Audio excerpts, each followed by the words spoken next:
This press conference with Mark Boucher. As usual, we'll request that you put all your questions on the chat panel and then we'll get started. Who would like to go first?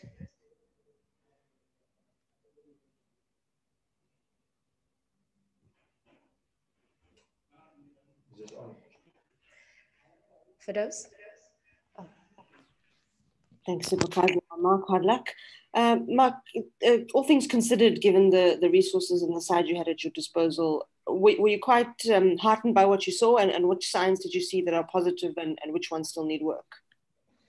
Yeah, I think we played some good cricket, throughout the series.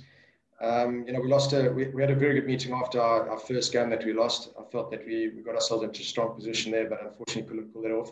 The way we played in the second game is sort of the brand of cricket that we want to play. We need to show more intent, especially with the batting.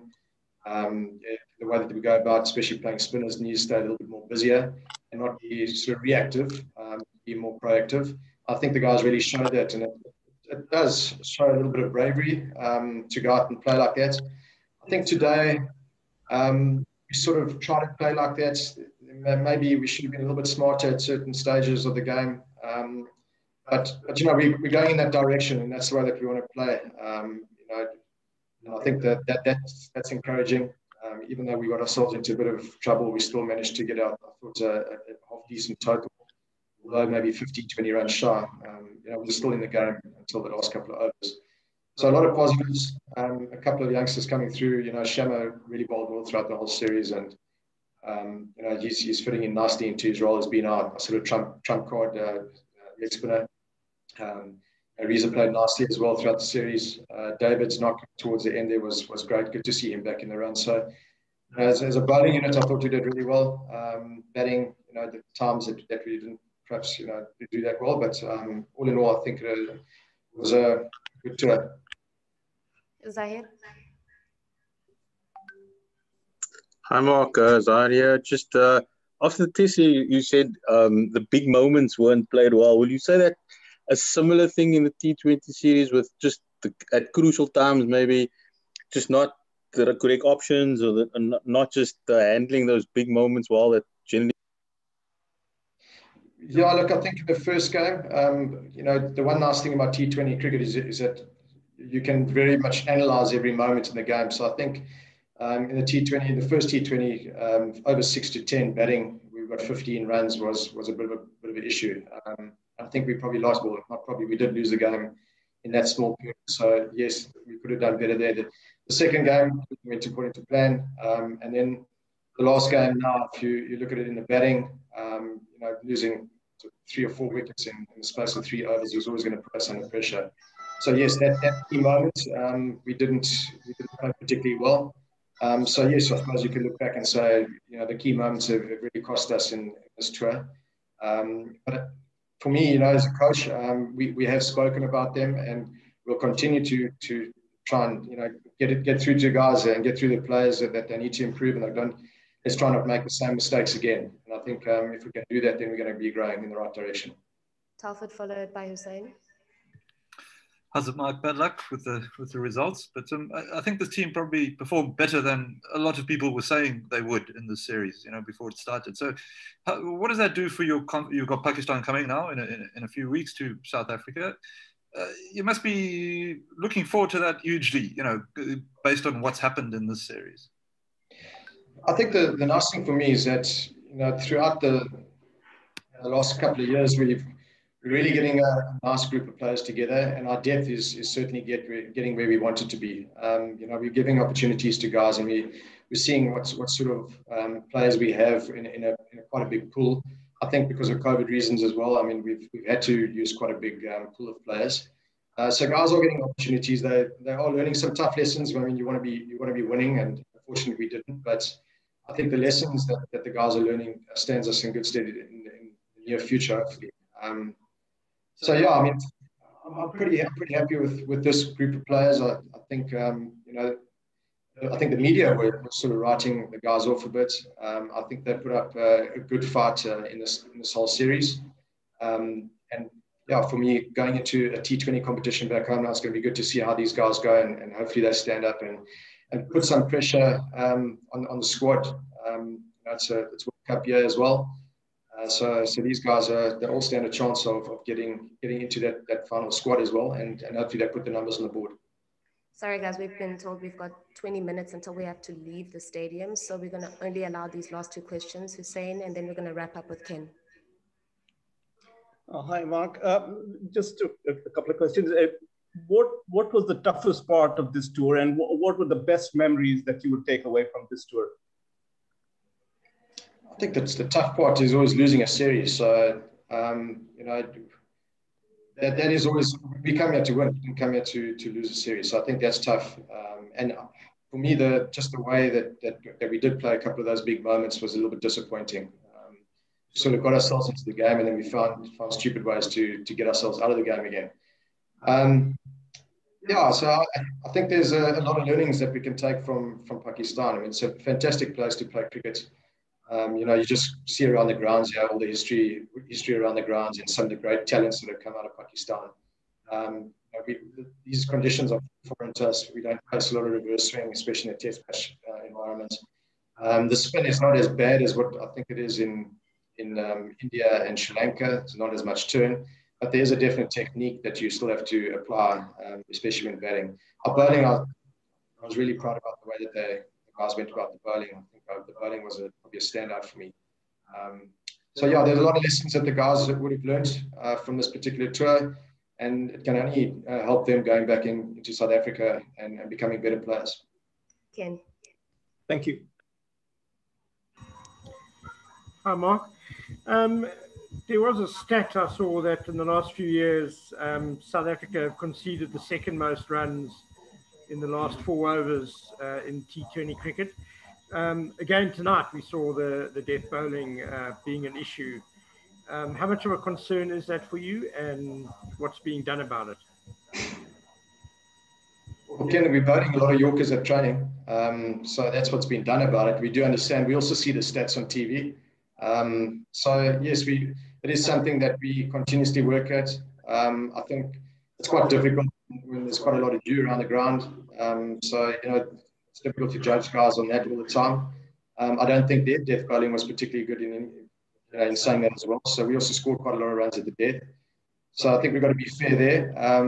We're also trying to get quite a few players to be able to be options at death as well. So the only way that happens is if you put guys under a bit of pressure and say to them, tonight you're bowling death. And I think, you know, if we can get more guys who are basically options, then it's going to be better for us going forward as well. So, you know, guys like KG and Anna, they've shown in the uphill that they're fantastic at death. So, you know, they're always going to be options for us. And I think this particular tour, we tried out 1 or 2 other guys. And there are certain stages. I think the second game, a guy like Dwayne, I mean, the way that he bowled at death was fantastic as well. So, yeah, I think we are working at it. I mean, we understand and we know that stat is up there. So there's nothing more else that we can do is put guys into those situations and hope that they become better, and also just keep working harder at training times as well. Thanks very much, everybody, for joining us. And thank you to our colleagues here in Pakistan for hosting us. It's been a real pleasure. We'll catch up with our South African journalists in the very near future. Keep well. Coach हमारे साथ हैं series के बाद मिसबा से पूछेंगे मिसबा भाई कैसा जरूरी थी सीरीज विन और कैसा देखी टीम में जी बहुत इम्पोर्टेंट था सबसे पहले बहुत शुक्रिया और अस्सलाम वालेकुम सबको आई थिंक टीम के मोराल के लिए बड़ा ज़रूरी था यंगस्टर्स से सारे होम सीरीज जैसे टेस्ट सीरीज खेलते हुए आई थिंक T20 में भी क्योंकि प्रीवियस सीरीज हम हारे हुए थे तो I think it was much needed win confidence के लिए यंगस्टर्स के लिए और टीम के लिए तो एक अच्छी टीम साउथ अफ्रीका के अगेंस्ट होम सीरीज में कामयाबी हुई स्पेशली जिस तरह की परफॉर्मेंसेस हुई नए लड़कों की आई थिंक बड़ी खुशी की बात है और इंशाल्लाह आगे हमें काफ़ी हेल्प मिलेगी इससे जी क्वेश्चन आंसर सेशन स्टार्ट करेंगे सोहेल इमरान रशीद शपूर एंड हाफिज शहबाज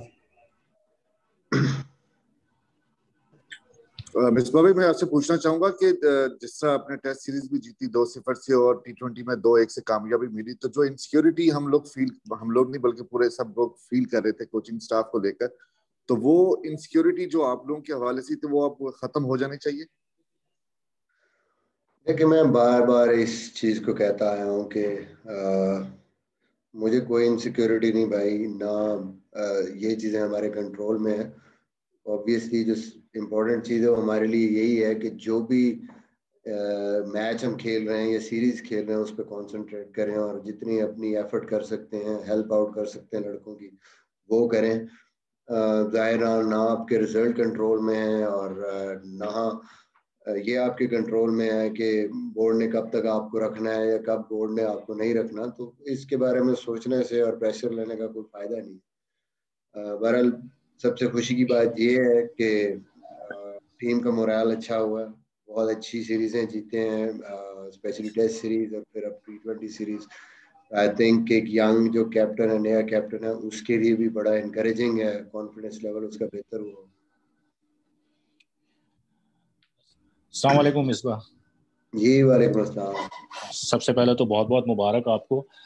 मिसबा, जो आपके इस वक्त करंट जो प्लेयर्स थे, हम टॉप ऑर्डर की बात करें तो उस तरह की बैटिंग यानी जैसे खुशदिल शाह हैं, इफ्तिखार हैं, हुसैन तलत, आपने उनको मौके दिए और अब जाहिर सी बात है कि कुछ प्लेयर आपके बाहर हैं, अभी टीम में नहीं हैं, शादाब हुए, इमाद वसीम हैं, हफीज़ हैं। तो ये जो ऑप्शंस आपके पास अवेलेबल हैं ये कितना मतलब मैटर करेंगे कि अगर ये प्लेयर्स वापस आते हैं तो ये जो इस सीरीज में जो खिलाड़ी खेले हैं और जो परफॉर्म नहीं किया, तो अब वो उनका किस तरह का फ्यूचर होगा, किस तरह देख रहे हैं वर्ल्ड T20 को सामने रखते हुए कॉम्बिनेशन बनाने के लिए? देखिए, जिन लड़कों को भी चांस मिल रहा है, और सबसे अच्छी चीज़ ये है कि सीरीज के बाद जिसने नहीं भी परफॉर्म किया, सीरीज के बाद PSL है उनके पास, मोस्टली लड़के PSL में है। तो आई थिंक हमारे पास फिर सीनियर्स जो बाहर हैं अभी वो भी होंगे, तो एक अच्छा पूल हमारे सामने होगा और हमारे पास एक अच्छी चॉइस होगी कि जो इन फॉर्म है, जो उसमें शो करता है, जो बेटर परफॉर्मेंस के साथ आता है या मैच विनिंग परफॉर्मेंसेस करता है, तो हमारे लिए वो लड़के भी, सीनियर्स भी अवेलेबल होंगे। और फिर इनमें से भी अगर कोई लड़के करते हैं या कोई और नए लड़के भी करते हैं, तो आई थिंक ये हमारे लिए अच्छी चीज़ होगी कि हमारे पास एक अच्छा पूल लड़कों का PSL के बाद आएगा और ज़्यादा हमारी सिलेक्शन और ज़्यादा जो क्वालिटी है हमारी टीम की वो बेहतर होगी। अस्सलाम वालेकुम मिसबा, पहले तो मुबारक हो बहुत बहुत कि आप होम ग्राउंड पे दोनों टेस्ट सीरीज भी जीते, उसके बाद T20 सीरीज भी जीते। मिसबा, अगर हम देखें जो पिचेस खासतौर पे यहाँ T20 सीरीज में, तो जाहिर ऐसा लग रहा है कि टेस्ट प्ले की पिच है कि ब्रेक हो रहा है बहुत ज्यादा, तो क्या कहेंगे पिचेस के म्यार के हवाले से? और अगर हम देखें मोहम्मद रिजवान के अलावा बाबर आजम अनफॉर्चुनेटली पहले मैच में रन आउट हो गए, उसके बाद उससे तो वो हमारी बैटिंग ऐसा लग रहा है जैसे वन मैन शो है। तो पिचेस के हवाले से क्या कहेंगे और बैटिंग के हवाले से क्या कहेंगे? देखें, ये ऐसे टाइम पे अभी क्रिकेट हुई है, कभी ऐसे टाइम पे क्रिकेट हुई नहीं और किसी को भी आइडिया नहीं कि पिचेस बज़ाहिर तो बिल्कुल बैटिंग पिचेस हैं। शायद वेदर की वजह से थोड़ा सा इस किस्म का बिहेवियर है और क्योंकि ऑस पड़ती है और ऑस पड़ने से थोड़ी स्टिकीनेस आ जाती है, तो वो फिर उसकी वजह से बिहेवियर जो है वो पिचों का थोड़ा सा डिफरेंट हो जाता है, जैसे क्रिप हो रहा है गेंद और थोड़ा सा फंस रहा है, तो ये रीज़न हो सकती है। बट ओवरऑल आई थिंक इसी वजह से बैट्समैनों ने स्ट्रगल किया दोनों तरफ। आज साउथ अफ्रीका की तरफ से भी उनके बैट्समैन भी कोई उस तरीके से नहीं खेल सके, but overall I think bowling अच्छी है, स्पिन बॉलर्स ने अच्छी बॉलिंग की है। जहाँ जहाँ खामियां हैं जाहिर है वो नज़र आ रही हैं, गलतियां कर रहे हैं हम लोग स्पिन को खेलने में। अभी हमने अगर इंडिया में हमने खेलना वर्ल्ड कप, तो आई थिंक बड़ी हमें इम्प्रूवमेंट की ज़रूरत है, हमें बेहतरी लानी है इसमें। नो डाउट कुछ प्लेयर आएंगे तो उससे फ़र्क पड़ेगा, बट आई थिंक जो ऑब्वियस हमें चीज़ें कमज़ोरियाँ नज़र आई हैं उस पर हमें बहुत काम करने की ज़रूरत है। इंशाल्लाह इन चीज़ों पे आइंदा काम करेंगे और कोशिश करेंगे कि वर्ल्ड कप से पहले पहले हम और बेहतरी लाएं अपने स्पेशली बैटिंग अगेंस्ट स्पिन। जी रिक्वेस्ट सबसे ये प्लीज एक एक क्वेश्चन करेगा, टाइम शॉर्ट है, हमने विद इन 10 मिनट्स निकलना है, तो प्लीज सब एक एक क्वेश्चन करें और रेपिटेशन ना हो। जी अंस, कादिर ख्वाजा एंड देन यूसुफ अंजुम। मिसबा भाई, मैंने इफ्तिखार के हवाले से बात करनी है। इफ्तिखार अहमद को काफ़ी देर से मौका दे रहे हैं, आप क्या समझते हैं कि वो आउट ऑफ फॉर्म है, अपनी सलाहियतों का जो मुजाहिरा नहीं कर पा रहे हैं, इसकी क्या वजह हो सकती है? दूसरा, हसन अली को पहले 2 मैचेस में मौका नहीं दिया गया, तो इसका थोड़ा सा बता दें। तीसरे मैच में उनको यूटिलाइज किया गया। एक एक क्वेश्चन आंसर प्लीज, सबसे रिक्वेस्ट है क्योंकि सबकी टर्न्स आनी है, हमारे पास टाइम बहुत शॉर्ट है, प्लीज। Thank you. इफ्तिखार और हसन अली जी। हसन का, क्योंकि हसन बहुत लंबा सीजन खेल के आया और फिर टेस्ट मैचेस खेला, तो इस वजह से उसको रेस्ट दिया और देखा कि इम्पोर्टेंट मैच में उसको लेके आए हैं। और जहाँ तक इफ्तिखार की बात है, ऑब्वियसली बाकी भी काफ़ी प्लेयर्स हैं जिनको मौके मिले हैं, परफॉर्म नहीं कर सके अनफॉर्चुनेटली। आई थिंक इन सब के पास एक मौका है। जाहिर है डिस्कार्ड, मैं हमेशा कहता हूँ कि किसी भी प्लेयर को आप डिस्कार्ड नहीं कर सकते, वो चाहे खुशदिल है चाहे इफ्तिखार है। It's all about current form किसकी क्या है।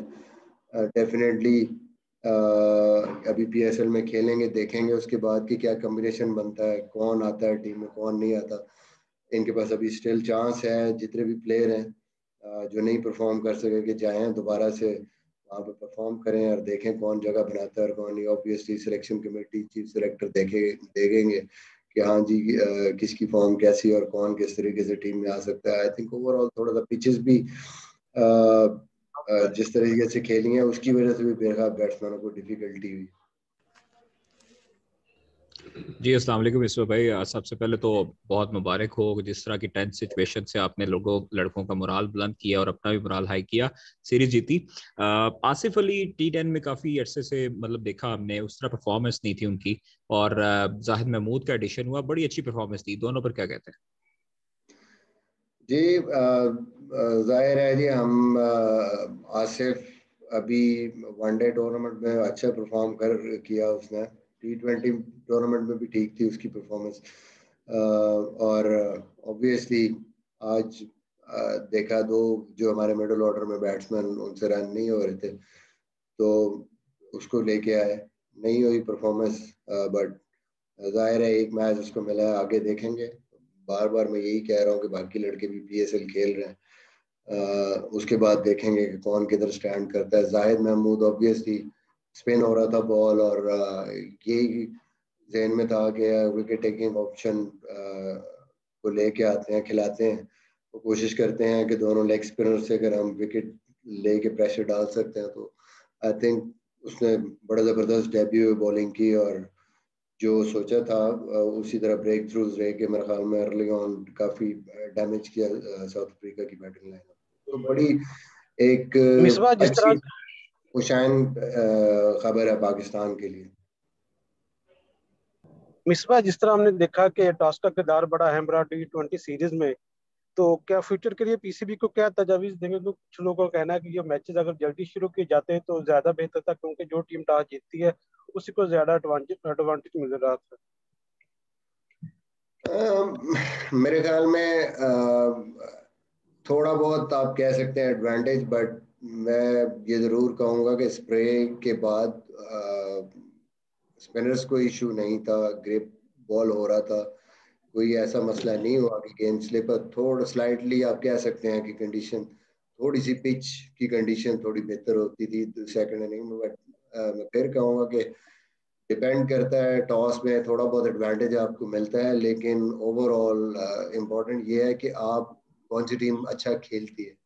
जैसे पहले मैच में हम लोग अच्छा खेले, अच्छा टारगेट दिया और उसको डिफेंड किया, एंड तक बॉल स्पिन भी हो रहा था और अच्छा ग्रिप भी हो रहा था। दूसरे मैच में हम उस तरीके से टारगेट सेट नहीं कर सके। जो एक एवरेज स्कोर है गद्दाफी स्टेडियम में कि 160 प्लस आप करते हैं 170, तो आपके पास जीतने के चांसेस होते हैं। तो ओवरऑल आई थिंक ठीक है, थोड़ा बहुत फर्क था बट इतना ज्यादा कोई एडवांटेज नहीं था कि बहुत ज्यादा ड्यू की वजह से गीला हो रहा है गेंद और बिल्कुल बॉलर्स उसको कंट्रोल नहीं कर पा रहे। तो आई थिंक ऐसी कोई चीज नहीं थी।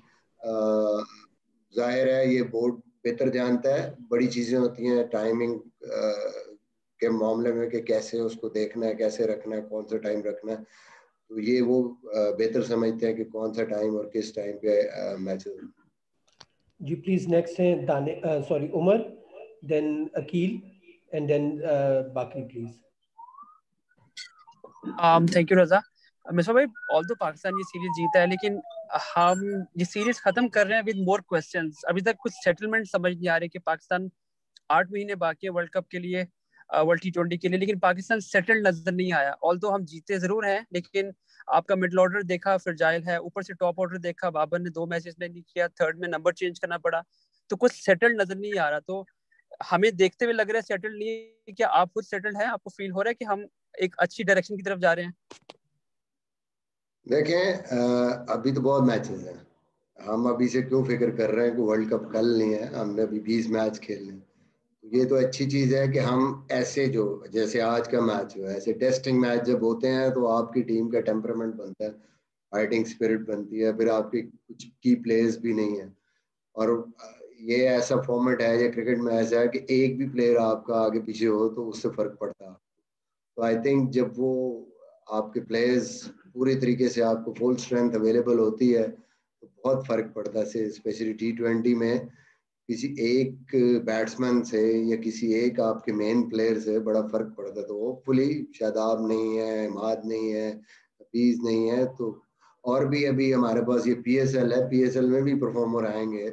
और मुझे लगता है कि हम अगर इस सिचुएशन में हमने सीरीज जीती है तो we will be in a very good position after this PSL going forward into the T20 World Cup.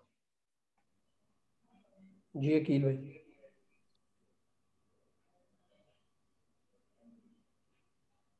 बाकी आप प्लीज क्वेश्चन करिएगा।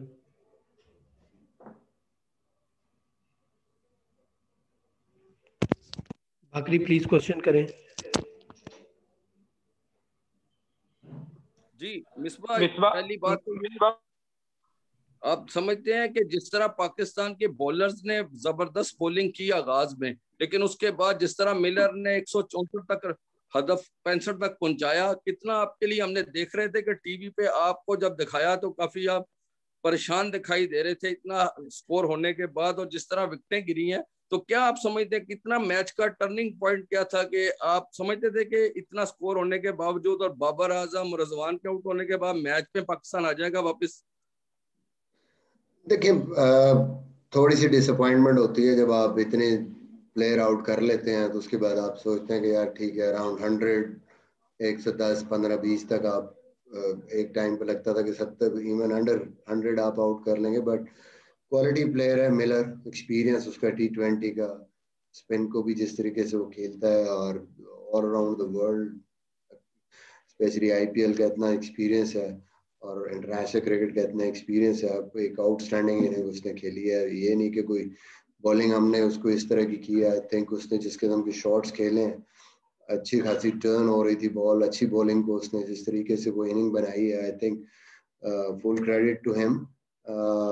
कई दफ़ा आप अच्छा भी कर रहे होते हैं, लेकिन आपकी अपोजिशन में कोई प्लेयर ऐसा आउटस्टैंडिंग खेल जाता है और आपको उसकी डिसअपॉइंटमेंट ऑब्वियसली फील होती है। उस टाइम हो रही थी कि यार हम 100 पे कहाँ पे आउट कर रहे थे और कहाँ 164, लेकिन फिर भी उम्मीद थी कि कोई ये पार स्कोर है यहाँ पे, और विद स्लाइटली ड्यू और सेकंड टाइम थोड़ी सी पिच बेहतर होती है, तो होपफुली हमें स्टार्ट अच्छा मिल गया।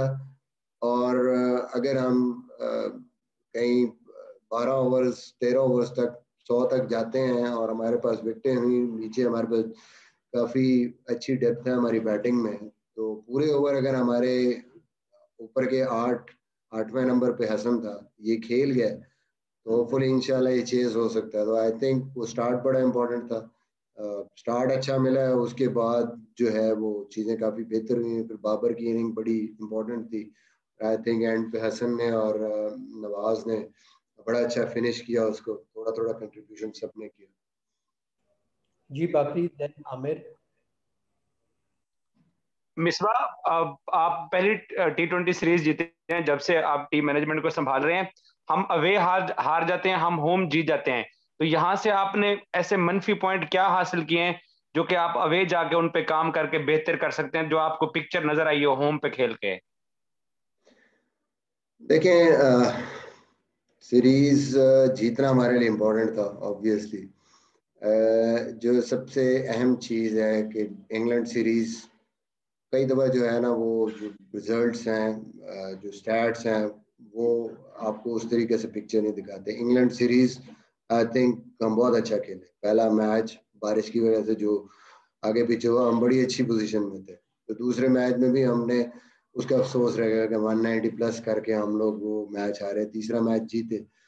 तो ये बात नहीं है कि हम बाहर जाकर कोई अच्छा नहीं खेल रहे, टाई करके आए सीरीज जो कि हमारी जीतने वाली थी। अगर पहला मैच पूरा होता तो चांसेस थे कि हम जीत के आते। न्यूजीलैंड में भी आपके सामने हालात, हमने वहां पे भी T20 में कोई बुरी क्रिकेट नहीं खेली। जिस किस्म की हालात में 5-6 दिन की तैयारी, 19 दिन के बाद हम उसके बाद खेले हैं without any matches, without any practice,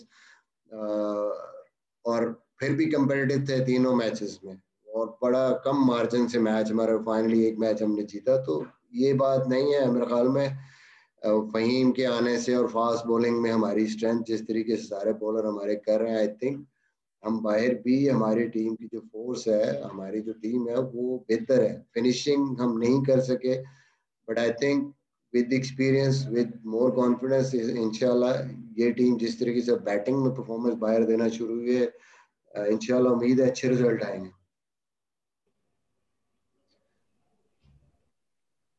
जी अस्सलाम वालेकुम मिसबा। मिसबा, दानिश अजीज को आप चांस नहीं दे पाए, मतलब 3 मैच थे, हुसैन तलत खेल गए लेकिन दानिश को चांस नहीं मिला, क्या वजह थी और उनके लिए आपका क्या मैसेज है? Because you know this would have been a great time to try him out. जी, I think he was very close today. He was very close today. He was basically it was in between. तो थोड़ा सा हमें ये था कि important match है, इसके साथ भी ज्यादती हो जाएगी इतने क्रूशल मैच में, प्रेशर मैच में, बिकॉज आई थिंक अच्छा प्लेयर है और स्पेशली वो स्पिन के साथ ऑप्शन भी देता है, and we are looking forward कि इंशाल्लाह इसको हम आगे ज़रूर कंसिडर करेंगे और देखेंगे। बस मैंने बताया ना कि आज काफ़ी क्लोज था, बट सिर्फ ये थॉट थी कि बिल्कुल ही सारी बैटिंग मिडिल ऑर्डर में चेंज ना करें, थोड़ा सा प्रेशर गेम है, बस ये सोच के फैन तलत को एक चांस और दिया। जी अरसलान प्लीज।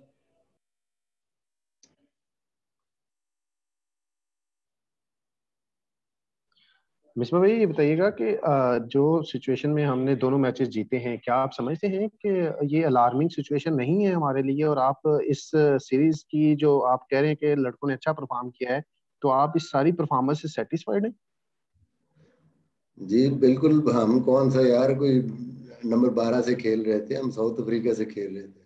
तो कितनी चीजें हम जीते हैं पहले उनसे T20 की। तो आई थिंक उनकी अच्छी टीम थी, ठीक है, उनके भी उन्होंने भी थोड़े से लड़के उनके मेन टीम के नहीं थे, बट ये लड़के उनके T20 के बेस्ट लड़के हैं जो पीछे परफॉर्म कर रहे हैं उनकी डोमेस्टिक में, और हमारे भी काफ़ी लड़के नए थे। तो आई थिंक जीत होती है, उसका कॉन्फिडेंस, और स्पेशली जिस किस्म का मैच आज जीते हैं, पहला मैच भी जिस सिचुएशन में जीते हैं, टफ सिचुएशन थी, सेकंड टाइम डिफेंड करना इतना आसान नहीं है, और आज का मैच भी, जब ऐसे मैच आप क्लोज मैच और इतने फाइट वाले टीम परफॉर्मेंस के साथ जीते हैं, तो वो आपकी जो खामियां हैं वो तो आपको नजर आ रही हैं, जाहिर है, वो आप उनमें इम्प्रूवमेंट, उनके साथ अगर आप फिर फाइट करके ऐसे मैच जीते हैं, तो फ्यूचर में उनको थोड़ा सा अगर आप ख़त्म कर लें, उन पे काम कर लें, तो आपके लिए परफॉर्मेंस को बेहतर बनाने के लिए और ज़्यादा आपके पास मेरे ख्याल में चांसेस हैं। तो होपफुली इंशाल्लाह ये कॉन्फिडेंस जो है वो टीम के काम आएगा, और जीत होती है, उसके बाद आप डेफिनेटली बेहतरी की तरफ जाते हैं। थैंक यू वेरी मच सबके।